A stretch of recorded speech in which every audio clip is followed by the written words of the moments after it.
Hola amigos. Be welcome one more time to a new episode of this podcast.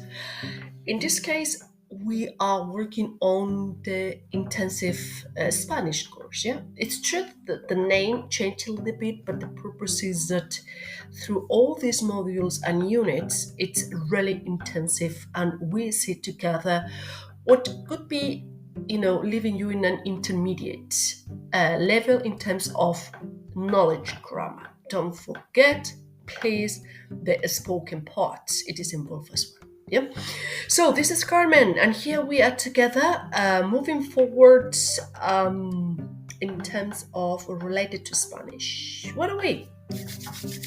Okay, we are unit number 20 of the module number 4. And now is the time to continue with seeing in more detail which ones are those auxiliary verbs in Spanish.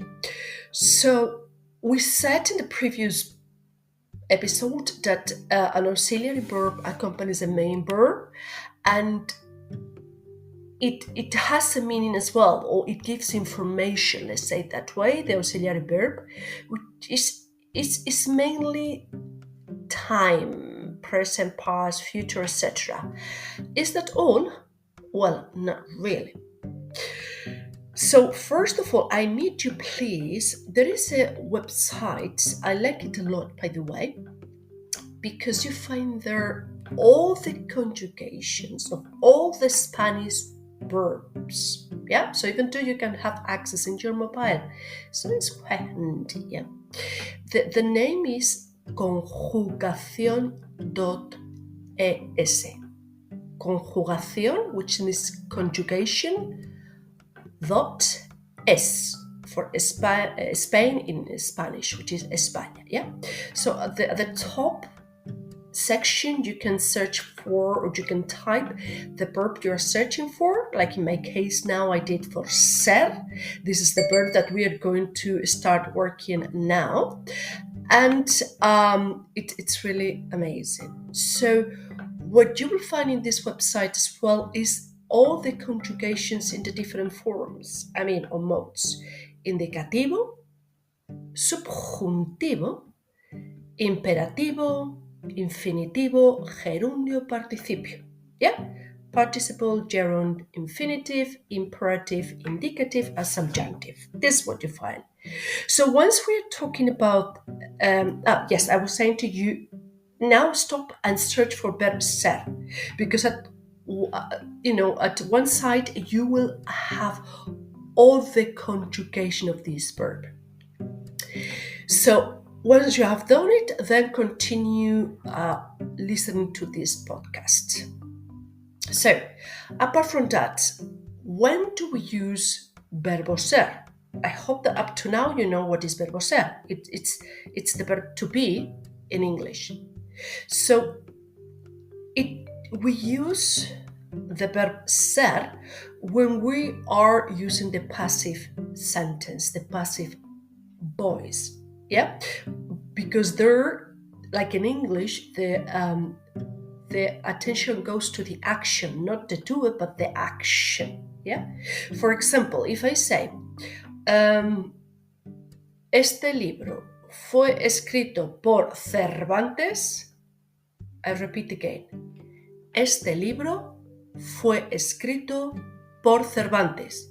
It means this book was written by Cervantes. Yeah. So fue, in this case, is the auxiliary, and it corresponds to ser. But if you don't know all the conjugations of verbo ser, you don't know it directly. So in this case, yeah, you can conjugate it in all the modes we have said: indicative, subjuntivo, etc. But in this case, it corresponds, that form of verbo ser, to indicativo, pretérito, perfecto, simple. Pretérito, perfecto, simple. Some people name it as well indefinido. Yeah. So that's the form. So now you know the verb ser, when you will have to use it. Yep. So my strong suggestion is with all the verbs that you will find in Spanish, give utmost priority to ser, estar, tener, haber, because sooner than later you will need them. You will have to use them. So the sooner the better. There will be some verb tenses that would be more challenging for you to understand and use. It depends as well which is your native language and which other languages you speak. But as well, let me remind you that we have another course in more detail. We see the verbs, yeah, and it is mentioned there. So that said, take time. The verbs of language, and in Spanish in particular, that is what we are taking care of here, are really challenging. So the sooner you start working on them, the better and easier will be for you to keep on learning the rest of verbs, conjugations, and verb tenses, etc. So now that we have seen one of the three auxiliary verbs in Spanish, it's the time to take note of how to work on it. So first, have a look at the conjugation website I told you with all the forms of verbo ser. If your level is pure beginner, just let's apply logic and start first with the present simple, that with the past simple, and and the future, and little by little you increase indicativo, infinitive, gerund, participle. These are the, let's say, between inverted commas, simple one. And little by little we increase the difficulty, grade of difficulty. So, then watch as well in YouTube a video about verbo ser as an auxiliary verb. Try to refresh knowledge, to gain new knowledge. I always suggest my students, my subscribers of my podcast, to use different resources, not just one. You need to nurture yourself from these different resources. So what else? Then read the text, try to identify these as the verb to be as an auxiliary verb. Then start, if you're a beginner, start working on phrases when you have to fill in the correct verb tense of ser in the given space.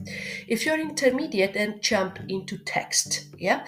But other than that, remain in my advice, yeah? Stay there. It will make your life easier, and if not, you could feel quite frustrated. So little by little, yeah? So that's it. One more time, let me thank you for your time. Let me thank you for sharing this podcast with other colleagues, friends, neighbors, etc. Remember, little by little, step by step, you're growing, moving forward. There will be a time that you look backwards and you will say to yourself, wow, I've learned a lot. Little realize. But you need to step back and see the whole scenario, not just step by step, yeah. And if you have the chance to start practicing this with a friend, with someone who is a Spanish speaker, it could be great, really great. If not, we have as well courses, more than courses, we say it's gatherings, yeah, online gatherings every Sunday, online, in order for those ones, regardless of where you are, you have the opportunity to put in place, to practice the knowledge that you are getting. And majority of the cases is, students who want to learn the language by oneself, but need that support of practice. Yeah. So remember, that online gathering for all the levels only takes place on Sundays. So in case that you needed more information regarding this, please contact us through Facebook, Instagram, or LinkedIn, and we'll be happy to extend the information. Until then, please take care. See you. Bye bye.